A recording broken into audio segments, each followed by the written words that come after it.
Hola, mi nombre es Verónica Rodríguez, soy estudiante de octavo semestre de licenciatura en Historia de la Universidad del Valle y mi propuesta de investigación titula El 9 de abril en Puerto Tejada, transformaciones sociales y políticas en el norte del Cauca. Bueno, esta investigación la hago con el fin de conocer el impacto que tuvo el Bogotazo en la región de Puerto Tejada.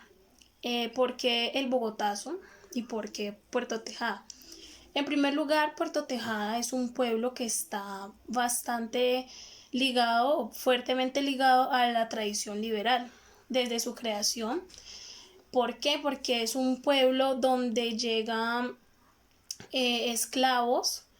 o personas que antes tenían condición de esclavitud, llegan a Puerto Tejada o llegan a este sitio que se llamaba Monte Oscuro y luego en su fundación Puerto Tejada llegan a sentarse como nuevas personas libertas y en ese tiempo las personas que tenían o defendían la condición de o la abolición de la esclavitud era el Partido Liberal, es decir, estaban en contra del Partido Conservador y es por eso que Puerto Tejada en primer lugar es un pueblo con tradición liberal. Bueno, mucho se ha escrito sobre el Bogotazo porque pues fue uno de los sucesos más significativos que ha tenido la historia política de Colombia. El asesinato de Jorge Eliezer Gaitán marcó un periodo que ha tenido el significado de marcar el inicio de la época de la violencia en Colombia para muchos historiadores. Entonces, por ejemplo, con este suceso se ha marcado una notoria separación de la historia porque se ven reflejadas unas transformaciones en muchos aspectos, político, económico, social. Entonces, pues el Bogotazo, si bien pues ocurrió en Bogotá, pero tuvo impacto, un fuerte impacto en diferentes regiones del país. Se ha escrito también bastante sobre el impacto en Cali, en Barranquilla, en la región Caribe, pero poco se ha escrito sobre el impacto que tuvo en Puerto Tejada. Y en Puerto Tejada porque además de que está ubicado geográficamente cerca a Cali, a la capital del Valle del Cauca, también es un pueblo con tradición liberal y gaitanista. Bueno, entonces la inclinación hacia la tradición liberal va mucho más allá de las razones étnico-raciales que como grupo en Puerto Tejada o en el norte del Cauca se veían reflejadas. Esto porque además del bipartidismo, pues como sabemos, el Partido Conservador defendía las ideas de la esclavitud y por otro lado el liberal defendía la abolición de la esclavitud. Entonces, con el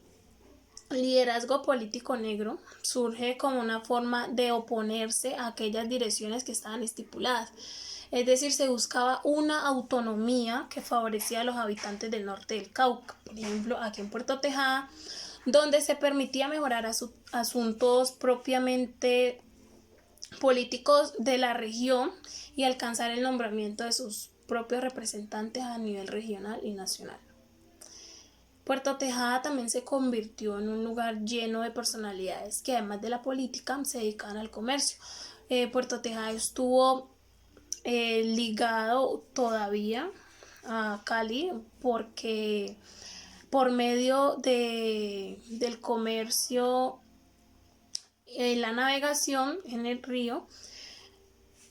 nos unía prácticamente hasta la llegada del ferrocarril. Y además también se conoce que la región del norte del Cauca contribuyó en la conformación de una clase media urbana negra en Cali desde los años 50 a través de la participación en la ciudad de personalidades políticas. Los levantamientos que se iniciaron el día de la muerte de Jorge Eliezer Gaitán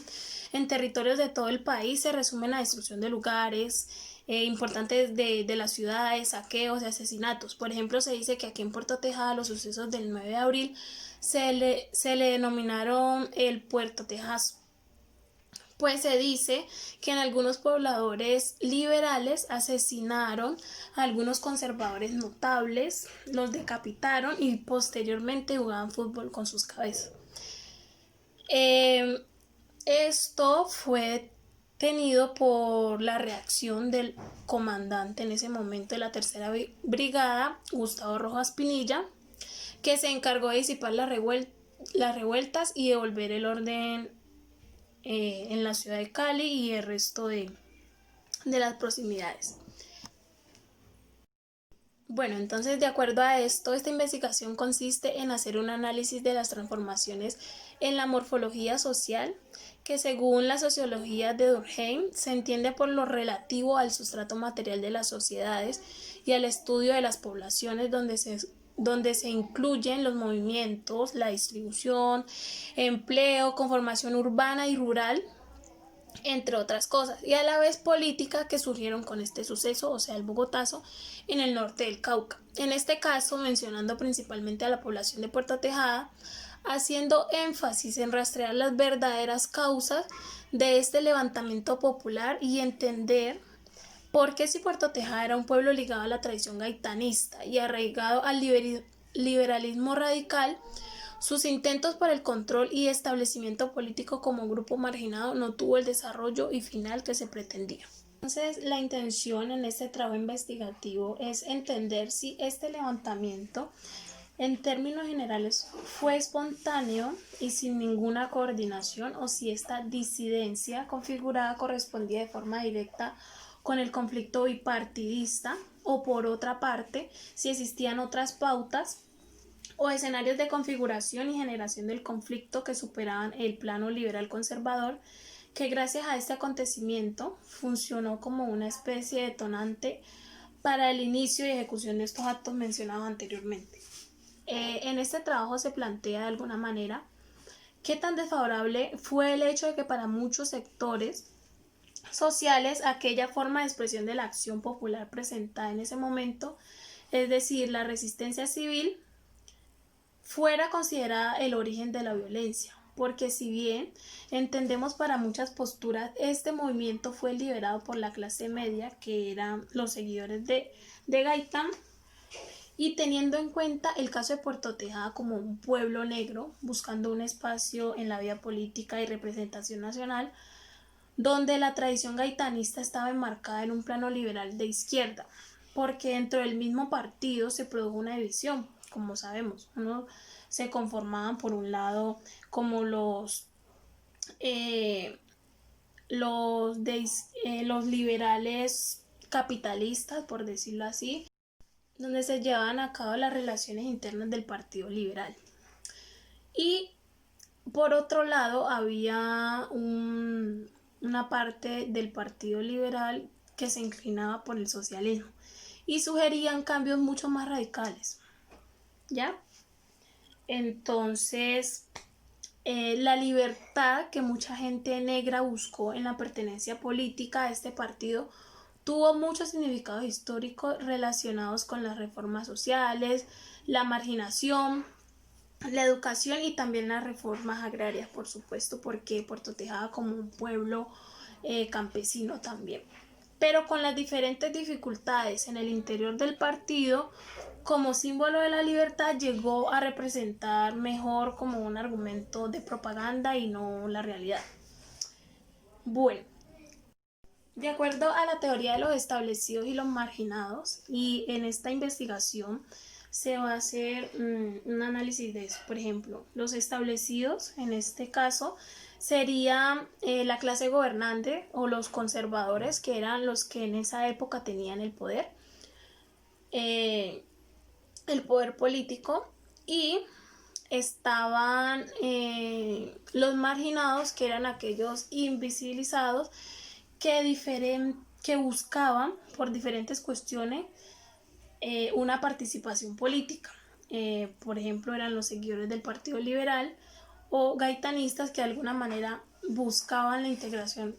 en la vida política para proponer cambios que los favorecían como grupo. Entonces, la intención es definir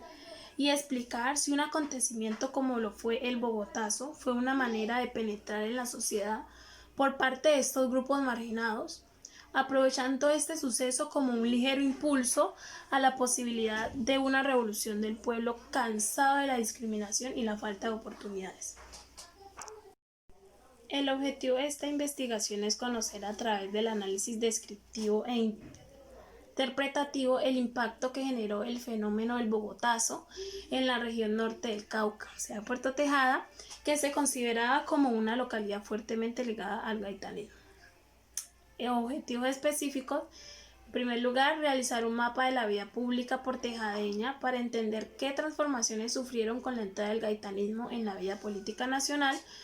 Segundo, reconocer las necesidades políticas y sociales que presentaba el municipio de Puerto Tejada, ubicado en el norte del Cauca, los antecedentes y causas que venían consolidando un ambiente de malestar antes de que ocurriera el Bogotazo en 1948. Y tercero, encontrar las motivaciones que motivaron a los personajes dirigentes para encabezar las sublevaciones del 9 de abril de 1948 en Puerto Tejada. Con esta investigación podemos puntualizar que Puerto Tejada copaba toda la ideología política de la parte rural del norte del Cauca. Si bien encontramos municipios como Santander de Quilichao, Caloto, Padilla y el sur de Miranda, donde Puerto Tejada ponía el ideario a través de su influencia geográfica en estas comunidades de ascendencia negra. De acuerdo a esto, se pretende rastrear las causas puntuales que, si bien pudieron coincidir con las sublevaciones del 9 de abril de 1948, y así quedar en la historia como unos pueblos que decidieron levantarse siguiendo el mecanismo de lucha de otras regiones. Por lo tanto, el tema que se ha hablado mucho hasta la fecha resultará como un aporte a los estudios que se hacen acerca del impacto que tuvo el Bogotazo en diferentes regiones del país, y en particular permitirá evaluar la historia de la época de la violencia vista desde la perspectiva de los pueblos con una fuerte tradición gaitanista. Para la metodología, en esta investigación se emplearán herramientas metodológicas propias del análisis descriptivo e interpretativo, pues mi interés es conocer e interpretar el impacto que generó el fenómeno del Bogotazo en Puerto Tejada. Al incorporar debates historiográficos sobre el periodo de la violencia en Colombia, del cual el conflicto bipartidista hace parte, tales como el de Germán Guzmán, Orlando Falsborda y Eduardo Umaña, la violencia en Colombia, para integrarlo como fenómeno nacional, y por otro lado Daniel Picot, Orden y Violencia, porque él rastrea los antecedentes y orígenes de la violencia, donde se sumergen los diferentes procesos de transformación social. En ese trabajo se puede definir que es descriptivo porque se realizará un mapa de la vida pública, que se entiende como el saber qué pensaba o qué hacía la gente y de qué manera la ideología gaitanista penetra en ellos. Mapa de la vida pública de estos municipios, Puerto Tejada, para así entender qué transformaciones sufrieron con la entrada del gaitanismo y asimismo interpretar aquellas motivaciones que tuvieron los personajes dirigentes, todo esto para encontrar el origen y desarrollo de las tensiones pertenecientes en este momento. El tipo de enfoque para mi investigación es cualitativo, porque en este trabajo se preocupa por crear una respuesta mediante el análisis de datos como la revisión de fuentes históricas, tales como las primarias y las secundarias, y realización de entrevistas y también trabajo de prensa. En el día del acontecimiento, las opiniones estaban mudas, nadie hablaba, nadie decía nada, todos tenían mucho miedo por ser saqueados, destruidos. Entonces por esos días no había mucha información, no se encuentra, pero sí al día siguiente o los días siguientes, donde ya las sublevaciones y los ánimos del pueblo habían calmado y se restablecía poco a poco la tranquilidad en las calles. Hay un amplio recurso documental de fuentes oficiales ubicados en los archivos de la ciudad de Santander de Quilichao, Popayán, que es el archivo histórico de la Universidad del Cauca, y el archivo histórico de Cali, donde encuentro diversa información gracias al fondo Escribanos y Notarial, que aporta escrituras que ayudan a organizar y determinar la consolidación de Puerto Tejada como pueblo creciente, al igual que en la Gaceta Municipal. El otro muy importante para esta investigación es el uso del archivo de la Gobernación del Valle, que arroja información sobre los archivos oficiales en los fondos del Ministerio de Gobierno, de Justicia y de Relaciones Exteriores, También el fondo Jorge Eliezer Gaitán, que pertenece a los archivos ajenos copiados, que está en el Archivo General de la Nación. Y para mi trabajo también utilizaré fuentes orales, donde realizaré este trabajo de investigación con la ayuda de un personaje aquí de Puerto Tejada llamado Adolfo León González, que es un periodista. Él me brindará la información necesaria porque él conoce muchas cosas de aquí de Puerto Tejada, también conoce muchos personajes, tiene relatos de personas que ya han fallecido, conoce personas que pueden contarme sobre historia y él mismo también conoce mucho, entonces él va a ser de gran ayuda para este trabajo. Y eso es todo, muchas gracias.